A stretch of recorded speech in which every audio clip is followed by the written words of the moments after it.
이어서 사도 바울에 대해서 함께 나누려고 합니다.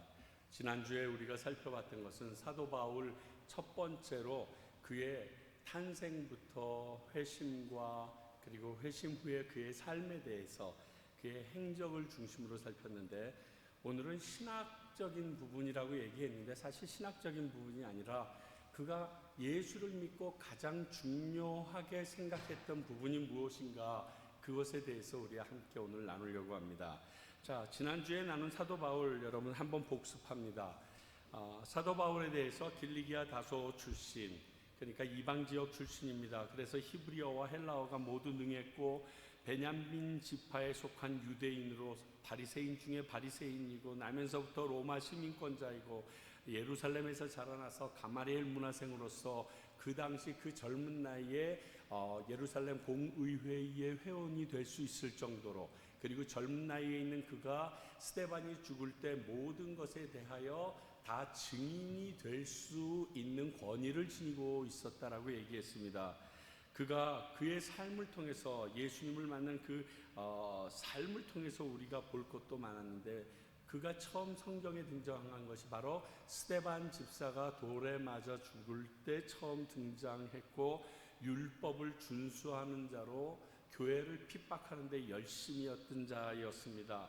다메섹으로 내려가다가 큰 빛을 보고 그 안에서 예수님을 만나서 이방인들에 대한 소명을 받아서 그의 사역이 시작되죠. 사도 바울의 삶이 우리에게 알려준 것 세 가지를 나눴습니다. 첫 번째는 하나님이 사용하시는 기준은 사람마다 다르다는 사실입니다. 그래서 우리가 세상적인 관점과 세상적인 시각으로 바라볼 때는 도저히 찾을 수 없는 그러한 모습이 있어도 하나님께서는 그 사람을 충분히 사용하신다라는 것을 우리가 알고, 어떤 사람에 대해서도 기대감과 여러 가지를 내려놓지 말자고 나눴고요. 두 번째는 복음을 영접한 후에 사도 바울이 가장 먼저 했던 일은 전도라는 사실입니다. 다메섹에서 예수님을 만나고 나서 다메섹에 갔던 이유가 다메섹에 있는 기독교인들을 잡아서 예루살렘으로 데려가기 위하여 왔는데, 그곳에서 예수님을 만났는데 공의회, 그러니까 시나고그 회당에 들어가서 예수님이 그리스도라고 전하는 엄청난 일을 바로 그날 저지르게 됩니다. 그래서 이 일 때문에 거기에 있던 유대인들도 당황하고 예수 믿는 사람들조차 이걸 믿어야 될까 말아야 될까 하는 그러한 착각을 가졌는데, 그냥 시간을 갖고 이제 이 정도 되면 지혜롭게 시작되는 거다, 무슨 연예인이 죄를 저지르는 것도 아닌데 지금 하면 아니다라고 얘기하는 게 아니라, 예수님을 만나면 제일 먼저 우리가 해야 될 것은 예수님을 증거하는 삶이라는 것을 바울 사도를 통하여 우리가 배웁니다. 또 한 사람의 영향력이 성령님과 함께하면 그 폭발력, 두나미스, 다이나마이트라는 그 어원이 됐던 그 두나미스라는 능력, 그 능력이 그에게서 터져 나간다. 그 사람의 모습 자체로 봤을 때는 그 사람이 위대하고 큰지 모르겠는데, 그 사람과 성령님이 함께 하시는 그곳에는 어마무시한 하나님의 영향력이 미쳐질 수 있다. 그러므로 우리가 하나님의 사역을 하기 위해서는 하나님께 늘상 기도하고 성령님의 도우심을 구하는 일을 쉬지 않고 나가야지 하나님이 원하시는 그 일을 효과적으로 이루어낼 수 있다라고 나눴었습니다. 새로운 설교 듣듯이 그렇게 앉아 계시면 저 굉장히 힘듭니다. 예. 그리고 오늘은 사도 바울의 신학, 한마디로 사도 바울의 신학은 은혜 그 자체입니다. 그레이스. 은혜에 대한 잘 알려진 정의는 하나님의 과분한 호의다, 이런 겁니다. A.W. 토저 목사님은 은혜는 아무것도 받을 만한 자격이 없는 죄인에게 베푸시는 하나님의 선하신 호의다라고 말했습니다. 은혜는 단순히 과분한 호의가 아니라 저주받을 수밖에 없는 죄인에게 주어지는 사랑입니다. 원수에게 선을 행하는 것, 이것도 하나님의 은혜의 능력으로 아니면 불가능합니다. 내가 받은 하나님의 은혜를 생각하는 자가 아니면 내가 원수를 사랑할 수 없다는 겁니다. 자, 누가복음 6장 33절 보겠습니다. 35절 보겠습니다. 오직 너희는 원수를 사랑하고 선대하며 아무것도 바라지 말고 구워주라. 그리하면 너희 상이 클 것이요 또 지극히 높으신 이의 아들이 되리니 그는 은혜를 모르는 자와 악한 자에게도 인자하신다. 너의 원수가 될 정도로면 하나님의 은혜를 모르는 자들이 확실한데 그들에게도 사랑하고 선대하고, 이 부분이 제일 힘들죠. 아무것도 바라지 말고 구워주라. 안 줄 줄 알면서 구워주라는 겁니다. 난 이 부분을 바라보면 과테말라에 와서 선교하시는 이유가 확 살아나는 것 같아요. 정말 힘들어요. 그러면 너희 상이 클 것이요 지극히 높으니 즉 하나님의 아들이 될 것이니.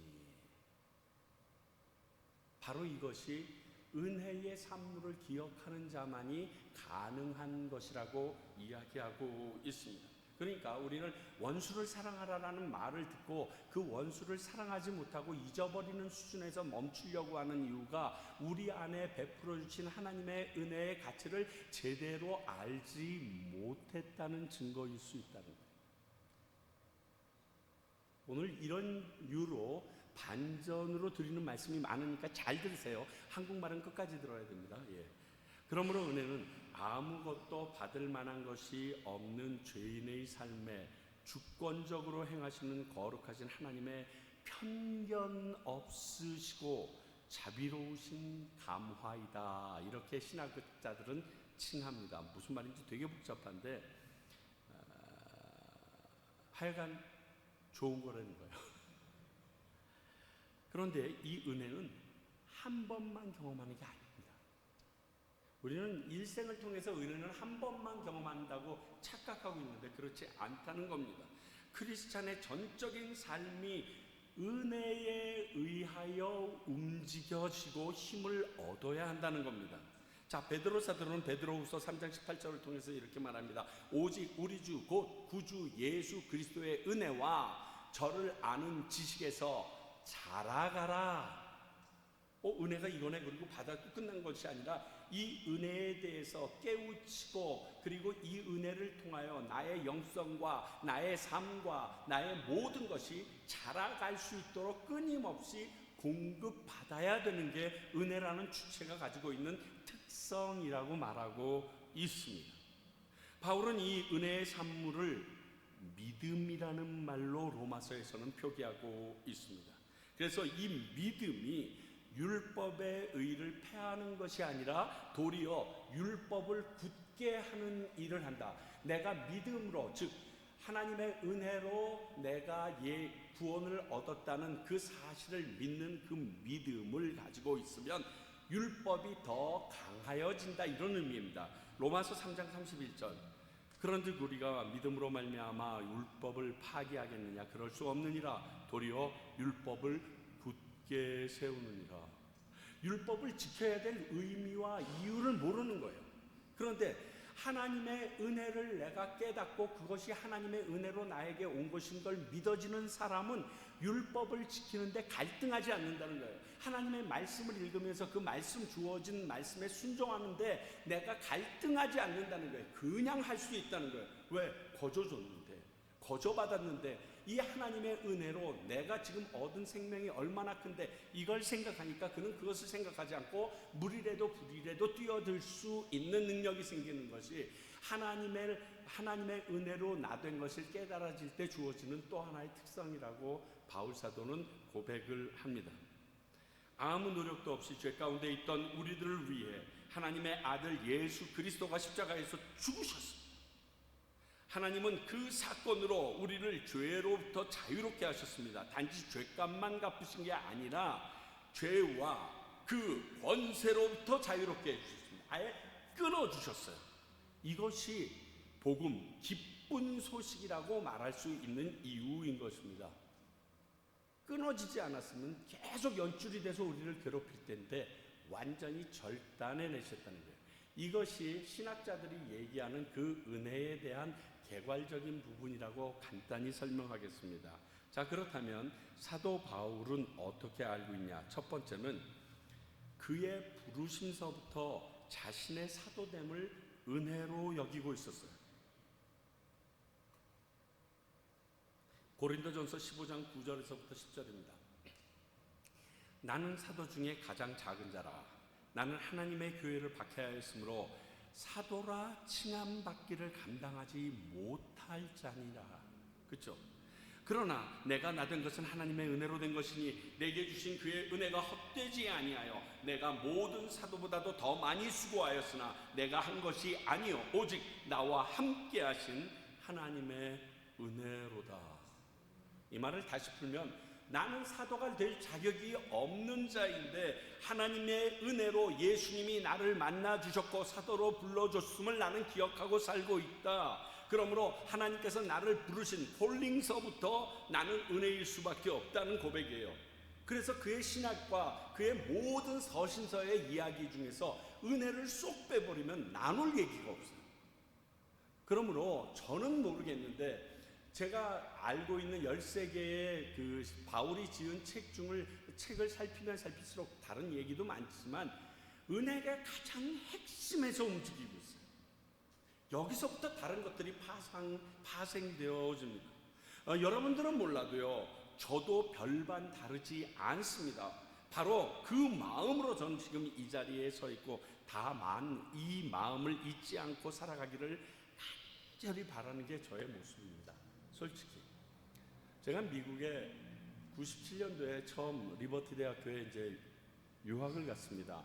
유학을 갔더니 이제 EBS, 그러니까 EBS가 아니라 그 영어 클래스를 처음에 들으라고 그러더라고요. 그래서 영어 클래스에 들어갔더니 여자 선생님이 한 분 나오시고 이제 그 유학 와 있던 신학대학원, 저는 이제 교회 성장학으로 공부하러 갔는데 여러 가지 파트로 어떤 그 친구들이 이제 쭉 앉았어요. 나이는 뭐 거의 저랑 비슷하거나 어렸는데 그 친구들에게 이제 이름을 한 가지씩 지라고 그러는 거예요.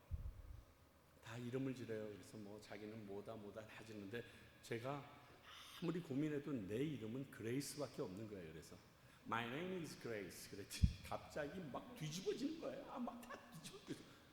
Why? My name is Grace. It's real. 아는 게 그거밖에 없으니까. 난 진짜 나 자체가 그레이스이기 때문에 I'm forgive Grace. 난 절대로 이것을 포기할 수 없다. 막 그랬더니 선생님이 이렇게 보다가 여자 선생님, 저보다 참 어린 선생님인데 It's great. Your name is Grace. 그러더라고요. 그랬더니 그 옆에 있던 외국인 애들이 이제 카페에서 이렇게 둘러앉아서 이제 자기 이름을 소개하고 그랬는데 전부 다 뒤집어졌다가 막 이렇게 박수를 쳐주더라고요. 미국 야구 선수 중에 그레이스라는 남자분이 계세요. 또 근데 저는 그때 영어 이름을 나에게 하라 그랬는데 조셉, 데이빗, 폴 다 좋은데 내 삶을 살펴보니까 그레이스 외에는 도저히 내 이름으로 그러니까 이름은 자기의 성품과 정체성을 나타내는데 되고 싶은 것을 얘기하는 건데 그레이스 외에는 도저히 얘기할 게 없는 거예요. 그리고 지금까지도 사람들이 나에게 영어 이름을 하나 준다고 그러면 그레이스라는 이름을 차지하고 싶어요. 물론 굉장히 많은 여자 아이들의 이름과 제 이름이 동일하게 되겠지만 미스터 그레이스 뭐 이렇게 괜찮아요. 정말 그렇습니다. 저는 목사가 될 수 있는 놈이 아니었거든요. 그리고 하나님의 말씀을 전할 수 있는 자격이 있는 놈이 아닌 걸 내가 너무, 여러분들은 몰라요. 저 폼 잡는 것만 보셔서 그렇지 정말 제 안에는 어떨 때는 제가 단상 위에서 말하면 막 힘들 거예요. 그런데 정말 그 은혜가 저에게 있거든요. 그래서 바울 사도의 이 고백이요 진짜 뼈 때리게 와요. 근데 바울이 그런 거예요. 나의 부르심서부터 나는 은혜로 되어버렸다.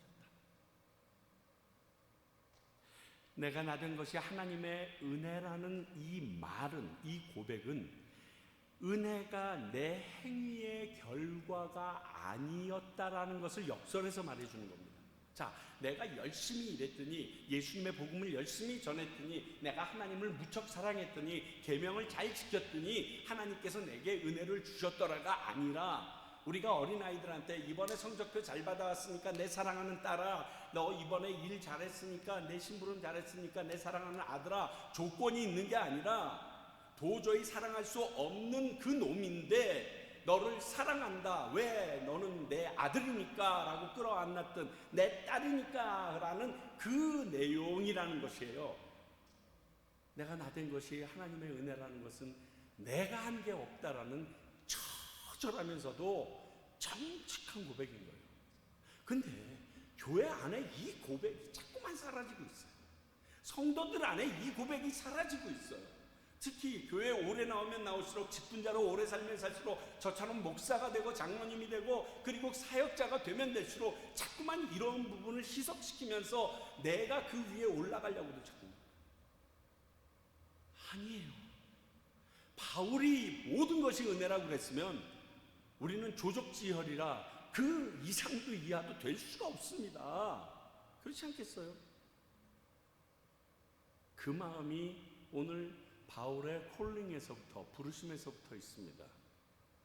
또 그의 삶을 보면 내게 있는 은혜가 내게 족하다라는 믿음으로 살아왔다. 바울 사도 공부하면 할수록 막 열이 받는데, 자, 고린도후서 12장 9절입니다.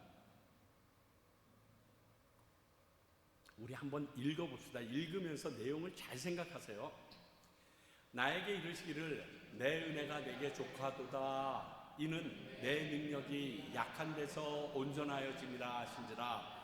그러므로 도리어 크게 기뻐함으로 나의 여러 약한 것들에 대하여 자랑하리니 이는 그리스도의 능력이 내게 머물게 하려 함이라.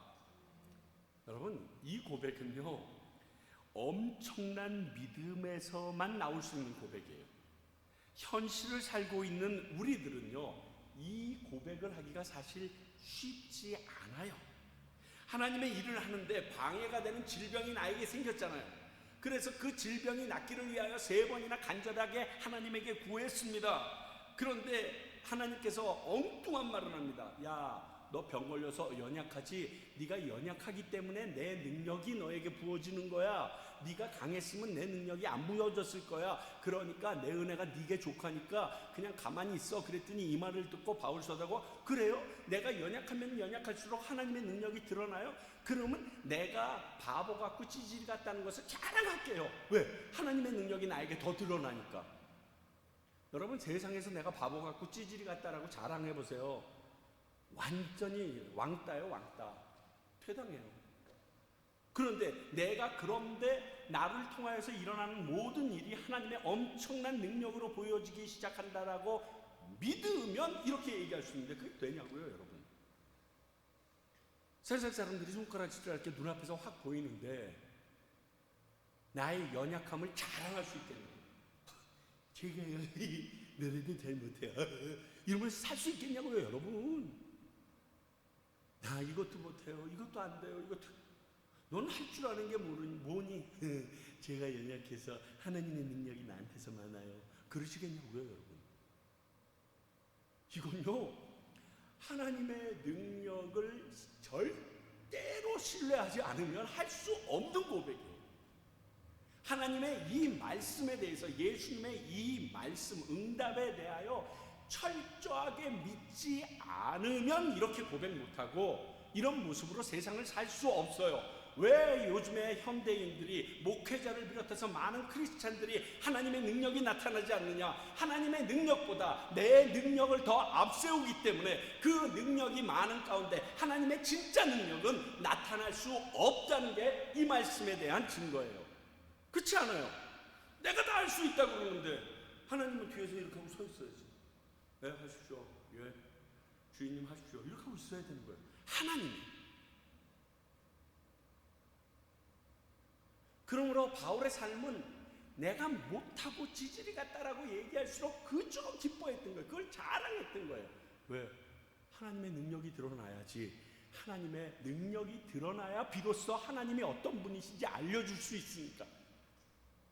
자기의 바보됨을 기뻐했던 사람이에요. 자랑했던 사람이에요. 더 나아가서 바울은 이런 고백까지 합니다. 여러분들이 너무 좋아하는 빌립보서 4장 11절서부터 13절. 오늘 내용이 너무 길어서 글자가 작지만, 내가 궁핍함으로 말하는 것이 아니니라 어떠한 형편에든지 나는 자족하기를 배웠노니 나는 비천에 처할 줄도 알고 풍부에 처할 줄도 알다 모든 일 곧 배부름과 배고픔과 풍부와 궁핍에도 처할 줄 아는 일체의 비결을 배웠노다. 그렇기 때문에 내게 능력 주시는 자 안에서 내가 모든 것을 할 수 있게 되었다, 이런 거예요. 그러니까 내게 능력 주시는 자 안에서 내가 모든 것을 할 수 있다라고 얘기할 때 사전에 내 조건이 뭐냐면, 모든 것이 하나님께로부터 은혜라는 것을 철저하게 믿지 않는 건 안 되는 거예요. 진정한 은혜의 삶이 이것이에요. 모든 것이 하나님께로부터 온 은혜라고 보는 시각이에요.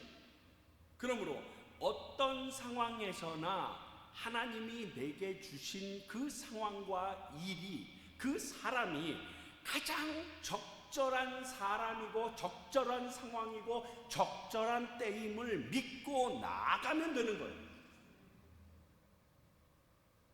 근데 이걸 못해요. 의심해. 자, 제가 다음 주일날 월요일날 갔다 금요일날 들어와야 돼요. 그래서 열심히, 지금 비행기표 찾으니까 우리 왕복하면 3,200불이야. 근데 저희들은 2,750불에 우리는 재수 좋게 끊었어요. 다행인지 아닌지. 한국 나갈 때 880불이었는데 지금 무슨 얘기를 내가 하고 있는지 모르겠는데, 그러니까 제 마음이 너무 불편한 거예요. 이 많은 돈을 써서, 이 돈이면 아시다시피 선교지에 있는 그 교회들이나 그리고 조그만 교회에 1년치 오는 아이들에게 라면을 공급할 수 있는 돈이에요. 어마큰 돈이거든요. 하나님, 나 이 돈을 들여서 내가 왜 나가야 됩니까? 이놈의 변호사는 왜 지금에서야 얘기해줘가지고 진짜 15일 전에 안 나가면 불법이 되도록 만든 막 원망이 너무 많은 거예요, 제가. 그러니까 지금 말씀드린 이 일이 하나님의 뜻 안에서 내게 이루어졌고 하나님의 허락이 없으면 이루어질 수 없다라는 사실을 난 안 믿는 거야. 원망이 계속 나오는 거야. 그래서 이것 때문에 굉장히 갈등하고 있었어요. 안 갈 수도 없고, 또 미국으로 들어가야지만 추방당해도 저희 아내가 미국으로 다시 가니까, 죄를 져서가 아니라요, 여권 또 만기일이 안 남은 거예요, 6개월이. 그래서 여러분 진짜 기도 많이 해주셔야 돼요. 6개월이 안 남았기 때문에 너 다시 돌아가라면 미국으로 들어갔다가 한 3개월 뒤에 와야 되는데 저는 어찌 살라고. 네. 여러분, 그러니까 너무 힘든 거예요. 그래서 옆에 있는 멕시코도 못 가고 도미니카 살짝 갔다 와도 되는데 그것도 못 가고 할 수 없이 미국으로 가야 되는 게 너무 답답하고 화가 나는 거예요. 그런데 갑자기 전혀 말도 없다가 제 서라이더스 이 건선 때문에 제가 되게 힘든데 이 약이 되게 비쌉니다. 아직 의료보험이 안 되는 신약인데 아침 저녁 80불짜리를 두 알을 먹어야 돼요. 그러니까 하루에 150불씩 들어가는 약이에요. 그러니 한 달이면 4,000불이죠. 1년이면 5만 불의 돈이 들어가야 되는 거예요. 근데 저는 안 돼요. 인슈런스로, 제 인슈런스는 커버가 안 돼요. 근데 저랑 똑같은 병을 앓고 있는 형제가 자기는 그거로도 약해서 주사로 고치는데 그 약은 계속 나온다는 거예요. 그래서 그 약을 모았다가 저에게 이렇게 6개월에 한 번 아니면 1년에 한 번씩, 왜냐하면 일로 받아들이려니까 약이 들어올 때는 보사부를 통과해서 여기에서 팔리지 않는 약은 세금이 어마무지 세다는 거예요. 그러니까 들여올 수가 없는 거예요. 가서 가지고 올 수밖에 없는데 뜬금없이 1년 만에 띵 하고 카톡이 왔어요. 목사님, 제가 DHA를 아주 싸게 보낼 수 있는 루트를 발견했습니다. 목사님, 약을 보내야겠는데 주소를 알려주십시오 라고 갑자기 연락이 온 거예요. 순간 소름이 확 끼친 거예요. 이건 뭐지? 그리고 썼어요. 사실 내가 다음 주 월요일 날 나가. 근데 사람 만나는 것도 너무 거시기니 하고 그래가지고 월요일 날 가면 월요일 날 없어지니까 화수목 3일 동안 우리 이제 인터내셔널 라이센스랑 할 거 전부 다 정리하고 싹 들어와야 되거든요. 금요일 날 새벽에. 그러니까 3일밖에 없으니까 사람들한테 알리면 너무 어려울까봐 그거를 딱 그렇게만 갔다 오려고 그랬는데, 암만 해도 형제는 만나야겠네. 그랬더니 지금도 재택근무니까요. 하루 안에 갈 수 있는 어디나 가시면 제가 가지고 갈 테니까 걱정하지 마세요. 하나님이 저로 하여금 목사님을 또 보게 하시네요. 그러면서 카톡을 딱 보낸 거예요. 제가 얼마나 울었겠어요. 야, 하나님을 피할 수가 없는 거예요. 내가 이것 때문에 갈등하고 있는데 내가 가장 적절한 일을 너에게 허락한다라고 얘기했잖아. 야, 너 3,000불 벌여서 5만 불 지금 취하게 되는 거야. 너에게 꼭 필요해서 내가 너를 보냈어야만 했었던 거야. 그러니까 그 친구도 더 이상 약을 모으기가 힘든 거예요. 저는 약이 떨어져가지고. 여러분, 지금 바울 사도의 고백이 이거예요. 어떤 상황에서나 하나님께서 내게 주신 그 상황은 가장 적절하다라는 것을 믿고 나아간다면 부요함에도 처할 줄 알고 가난함에도 처할 줄 알아서 내게 능력 주시는 자 안에서 난 모든 것을 할 수 있다라는 고백이 터져 나오게 되는 거예요. 그 고백을 터져 나오지 못하는 것은 내가 가진 것들을 보면서 계속 사실 여러분 부족한 게 뭐가 있어요? 굶어? 못 입어? 단지 좀 불편하지. 저랑 똑같은 거예요. 돈이 많으면 비즈니스 클래스 타고 가고 돈이 없으면 이코노미 클래스 타고 가지만 결국 똑같은 시간에 그 나라에 도착해요. 좀 불편한 거예요. 그런데 이코노믹석에서 비즈니스석이나 퍼스트 클래스를 바라보면 속이 조금 뒤틀리지. 쟤네들은 스테이크 먹네, 라면도 끓여주네, 우리는 이게 뭐지? 뭐 이런 거예요. 이것이 우리의 자족을 방해하면서 하나님의 은혜를 의심하게 하는 도구예요. 뭘 바라봐. 그거를 바울이 깨달았다는 거예요. 그리고 그것을 지금 그가 모두 전도한 그 사람들과 교회마다 알리고 있는 거예요. 이것만 알면 너희들이 어디에서 어떤 모습으로 살아도 참 평안과 자유함을 누리면서 살 수 있는데, 하나님은 너를 거지같이 버리시지 않는 분인데 왜 그렇게 원망과 한탄으로 살고 있느냐. 너한테 많이 줘봐라. 딴짓할 거잖아. 많이 줘봐. 다른 사람 속 뒤집어 깔 거 아니야. 그러니까 이러는 거야. 지금 그 말씀하시는 거예요. 그래서 그에게 터져나온 또 다른 고백이 뭐냐면 그 은혜로 인해서 항상 어느 때나 어디서나 하나님께 감사하고 찬양할 수 있는 예배자가 됩니다. 이게 바울이에요. 이런 삶을 살고 있는 사람에게는 항상 감사할 뿐이에요. 그렇잖아요. 이것도 감사, 저래도 감사해요. 맞아도 감옥에 가도 감사, 억울한 일을 당해도 감사, 심지어는 죽음 앞에서도 감사. 왜? 죽어 마땅한 자신을 들어서 지금까지 사용해 줬으니까 나는 괜찮다는 거예요. 이러한 마음이 예배자의 마음이에요. 자, 사도행전 16장을 보면 40에 하나 감함매를 맡으면서 바울과 실라가 옥에 착고까지 차이고 갇힙니다. 그러나 그 뒤에 나와 있는 것처럼 그는 로마 시민이기 때문에 매질 당하지도 않고 감옥에 갇히지도 않을 수 있었습니다. 그럼에도 불구하고 이 일을 당했는데 그 상황에서 죄수들과 함께 있는데 그 죄수들이 다 들을 만큼 큰 소리로 기도하고 찬양을 합니다. 자, 사도행전 16장 23절에서부터 25절. 많이 친 후 옥에 가두고 간수에게 명하여 든든히 지키라 하니 그가 이러한 명령을 받아 그들을, 바울과 실라입니다, 깊은 옥에 가두고 그 발에 착고를 든든히 채웠더니 한밤중에 바울과 실라가 기도하고 하나님을 찬송하며 죄수들이 듣더라. 너무 무서워서 살아계신 주 이게 아니고, 주님 감사합니다. 우리 감옥에 갇혔는데 착고까지 찼어요. 할렐루야. 지금 이런 거예요. 그걸 옆에 있는 죄수들이 들어서, 여러분들이 죄수 입장이라면 뭐라고 생각하겠어요?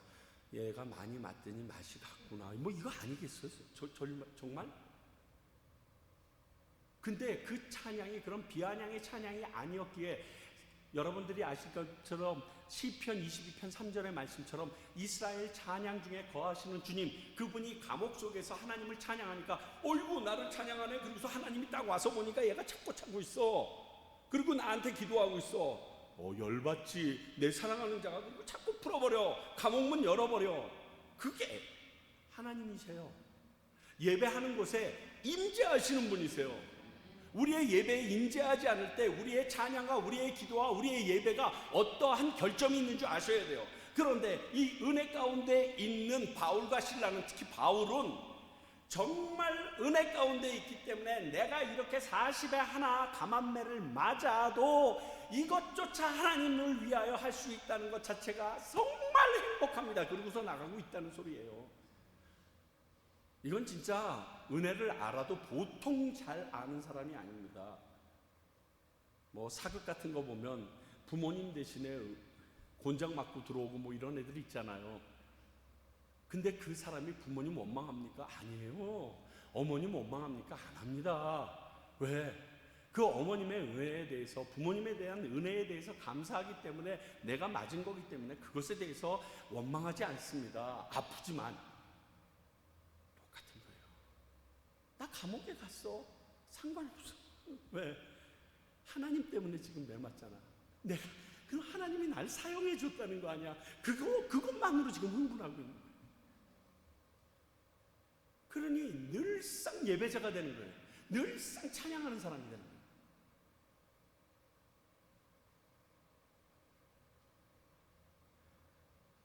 예배를 드리고 찬양할 수 없는 상황은 오늘 사도 바울의 예를 보게 되면 내게 하나님의 은혜가 부족하다거나 아니면 없다거나, 그리고 그렇지 않으면 그분의 은혜를 망각했을 때만 드러나는 현상이라는 겁니다. 역설적으로 얘기하면. 그렇죠? 주님, 예배가 되나요? 찬양이 안 나와요. 기도가 안 나온다니까요. 이거는요, 죄송하지만 사도 바울의 이 예를 들어서 보면 내가 하나님의 은혜를 뼈저리게 감사하고 인정하지 않고 있다는 증거예요. 그렇잖아요.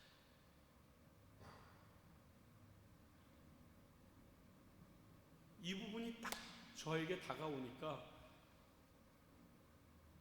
참 하나님의 은혜를 망각하고 살았던 시간이 너무 많은 거예요. 여러분, 목사들 쥐뿔 아닙니다. 다 똑같아요. 성경 말씀 아무리 많이 알면 뭐해? 그대로 살지도 못하는데. 이렇게 하나님의 은혜를 기억하고 사는 것이 능력이에요. 그런데 이 능력이 예수님으로 인하여 구원받은 현대 교회와 크리스찬들에게 상실되어 버린 거예요. 다른 말로 얘기할게요. 은혜를 다 잊어버렸어. 그렇기 때문에 옆에 교회를 보면, 다른 큰 교회를 보면 목사님들이 힘들어하는 거, 내 은혜가 없는 거야.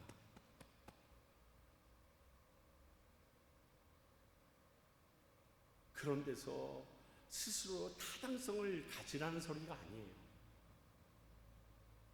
하나님의 은혜를 기억하고 있는지를 한번 생각해 보는 거예요.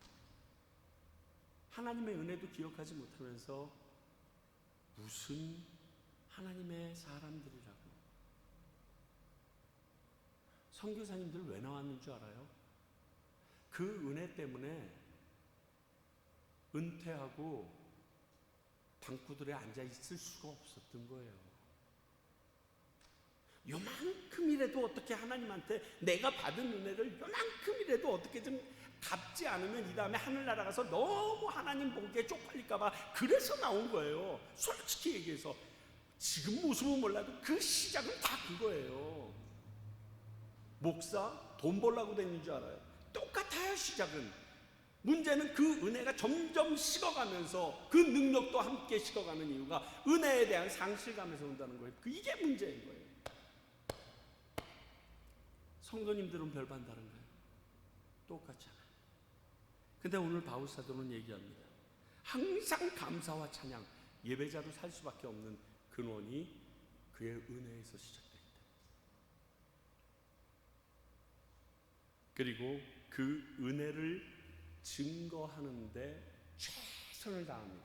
그게 전도와 선교입니다. 그런 사도 바울이 자신이 할 수 있는 것은, 하나님의 은혜를 갚을 수 있는 방법은 이것밖에 없다라고 얘기했던 게 다른 사람에게 복음 전하는 거예요.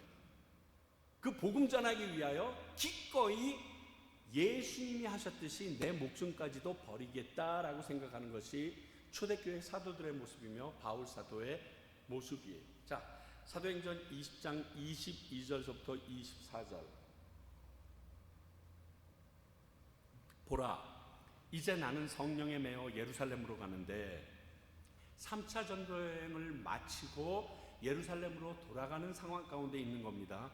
거기서 무슨 일을 당할는지 알지 못하노라. 오직 들리는 소리가 예언자들이 하는 말이, 성령이 각성해서 내게 증언하여 결박과 환난이 나를 기다린다 하시나. 내가 지금 예루살렘으로 가면 나에게 결박과 환난이 있다라고 성령님이 너무 정확하게 얘기해 주셨다는 거예요. 그래서 가지 말라고 많은 사람들이 울면서 말립니다. 근데 24절에 이렇게 고백하잖아요. 나애가 달려갈 길과 주 예수께 받은 사명 곧 하나님의 은혜의 복음을 증언하는 일을 마치려 하면은 나의 생명조차 조금도 귀한 것으로 여기지 아니하노라. 저희 외할머니 비석에 써 있는 말이에요.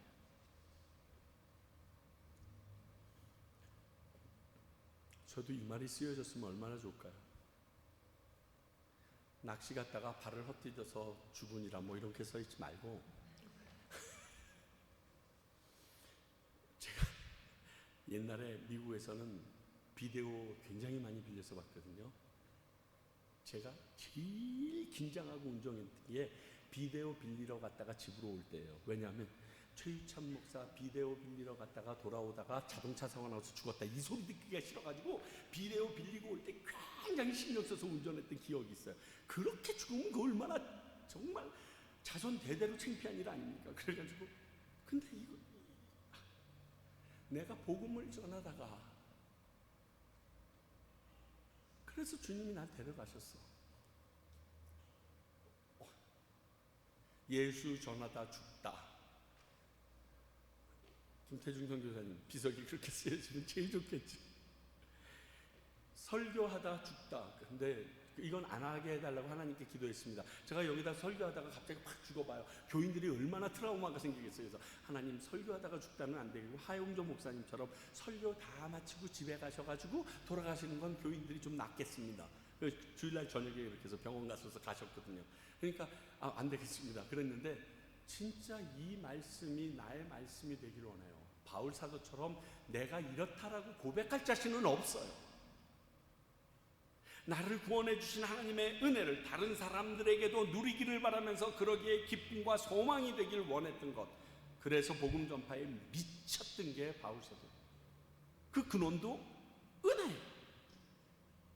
외람되지만 지금까지 제가 경험한 바로는 내가 내 입을 열어 하나님의 복음의 은혜의 소식을 전하지 않는다는 것은 내가 하나님의 은혜를 뼈저리게 인정하지 않고 있다는 반증일 수 있습니다.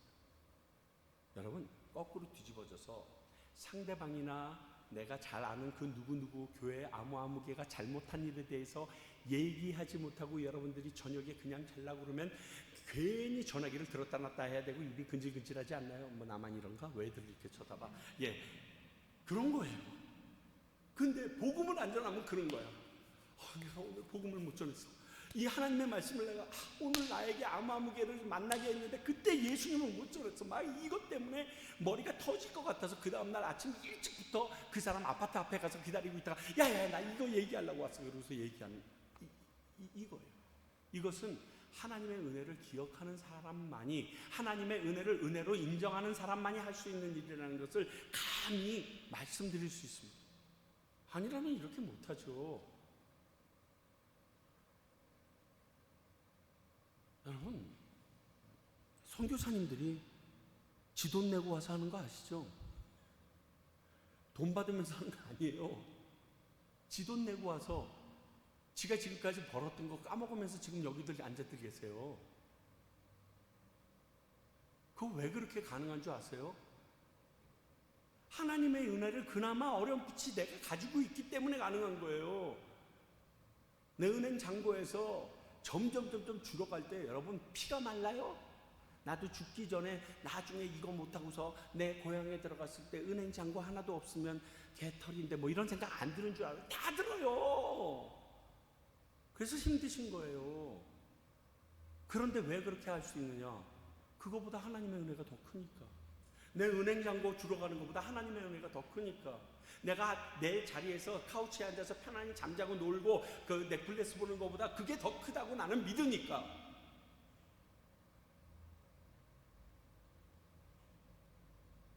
왜냐하면 진정한 복음, 은혜는 생명력이 있어요. 가만히 있을 수 없어요. 다시 한번 말씀드립니다. 예전에 말씀 2번이나 드렸는데 하용조 목사님께서 얘기했던 예예요. 자, 하나님의 복음의 말씀은 생명력이 있습니다. 근데 그 생명이 나한테 들어왔는데 내 몸에 변화가 없으면 상상임신이라니까요. 생명이 들어오면요 미식거리고 주명현 목사님이 얘기했지만 겨울에 열대식품이 먹고 싶은 거예요. 안에서 뿌글뿌글거리고요, 애는 힘들게 하고 미치겠는 거예요. 이게 생명이 내 안에 있다라는 증거예요. 하나님의 복음의 말씀이, 은혜가 내 안에 들어왔는데 내가 그 은혜를 전하지 않고 배길 수 없는 나의 모습이라면 받은 척 하는 거예요. 예수 믿는 척 하는 거예요. 구원받은 척 하는 거예요. 은혜 받은 척 하는 거예요. 아무것도 아니에요.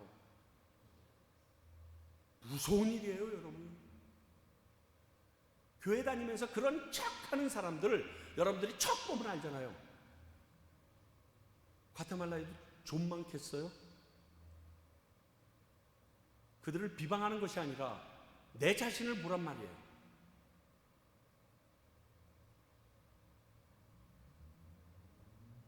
성도 여러분, 은혜는 싼 거 아니에요. 독일의 신학자 본헤퍼 다다다다다다 이 곡 작사하시고 한 분, 그분이 복음을 전하지 않는 일에 대해서 이렇게 정의하였어요. 교회의 잘못이며 목회자들이 회개할 사항이다, 이렇게 선언했어요. 히틀러 시치아에 있었잖아요. 고린도후서 6장 1절, 우리가 하나님과 함께 일하는 자로서 너희를 권하노니 하나님의 은혜를 헛되이 받지 말라. 다른 말로 할게요. 하나님의 은혜를 값싸게 여기지 말라. 사도 바울은요, 이미 믿는 자들 사이에서, 고린도 교회뿐만이 아니라 모든 교회 내 믿는 자들 사이에서 은혜를 값싸게 여기는 일이 일어날 것을 이미 알고 있었어요. 저는 사형리 굉장히 좋아합니다. 그런데 그 사형리로 인하여 폐단을 구태여 하나를 쳤다 그러면 그냥 말 한마디만 하면 내가 구원을 받는다는 아주 값싼 복음으로 변질시켰을 가능성이 약간 있어요. 그 위험한 거예요. 은혜는 그렇게 값싼 거 아니에요. 하나님의 아들이 죽었다니까요. 그 은혜 때문에. 그 고통을 받으셨다니까요. 저나 여러분이 받은 그 하나님의 은혜는요, 이 세상의 어떤 것으로도 가치를 측정할 수 없이 값비싼 거예요. 이런 거예요. 너무 값비싼 건 하나님이 그냥 주시잖아요. 햇빛 돈 내고 안 쓰잖아요. 공기 돈 내고 쓰라고 그러면 야 진짜 난리 날 거예요. 값비싼 거, 너무 값비싸고 중요한 거는요, 하나님이 그냥 주셨는데 그게 바로 하나님의 은혜예요. 너무 가격이 비싸서 측정을 못하는데 누구나 가지고 있기 때문에 값싸게 보는 그러한 게 은혜가 돼서는 안 된다는 거예요. 여러분에게 거저 주실 수밖에 없었던 이유가 너무 비싸서예요. 너무 비싸니까 야, 너 은혜 받으려면 한 1조 내라. 누가 받겠어요? 몇 명이나 받겠어요, 은혜? 다만 이것을 이해하고 믿게 되는 것 자체가 하나님의 은혜예요, 이것도. 그래서 제가 이렇게 막 땀 흘리면서 뭐 역침 튀기면서 얘기를 해도요, 하나님의 은혜가 임한 사람만 이해하고 믿지, 아무 사람도 공부 뭐 박사학위 10개 있어도 못 이해해요. 이게 또 비밀이다. 근데 그 비밀에서 여러분들은 믿었으니까 수요일날 저녁에 그 차 막히는데 여기까지 나와 앉아가지고 지금 하나님의 말씀 듣는 거 아니에요. 이게 기가 막힌 거예요, 여러분. 이건 상상을 초월하는 일이 내 앞에서 벌어지고 있는데, 오늘도 최 목사 또 설교 기네 뭐 이렇게 하면서 가는데 그게 아니에요. 지금 그런 상황이 아니에요. 지금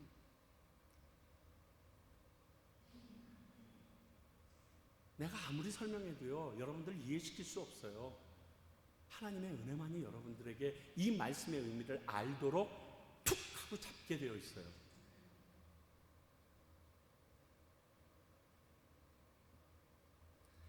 그렇습니다. 하나님의 은혜를 바르게 알고 인식함을 잊지 않고 살아가는 것이 믿는 자의 능력입니다.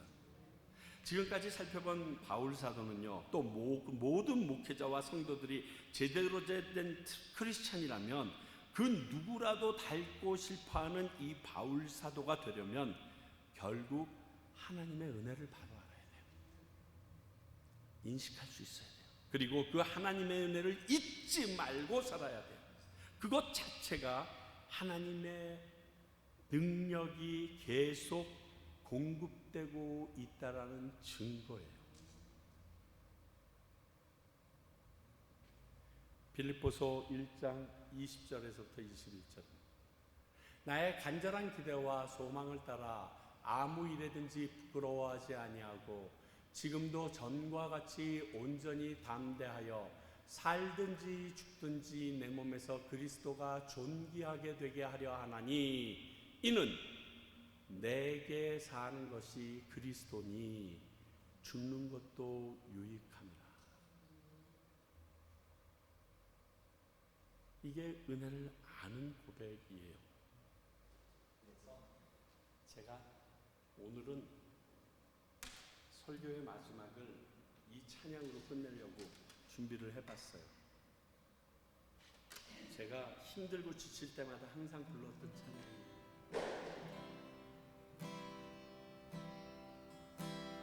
내 안에 사니 예수 그리스도니 나의 죽음도 유익함이라.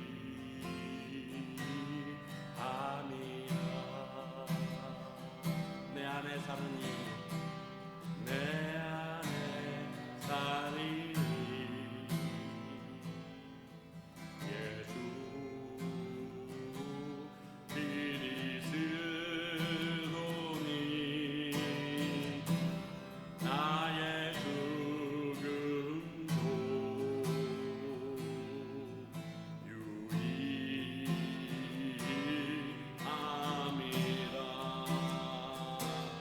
나의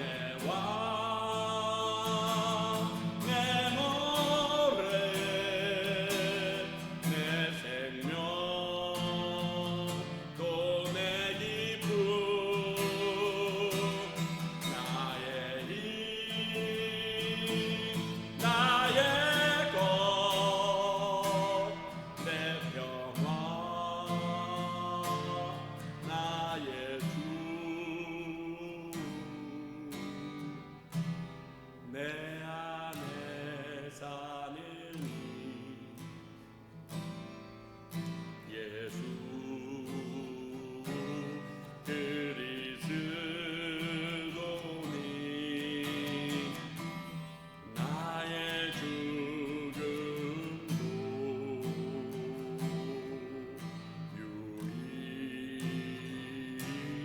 유익함이라. 내 안에 사는 내 안에 사느니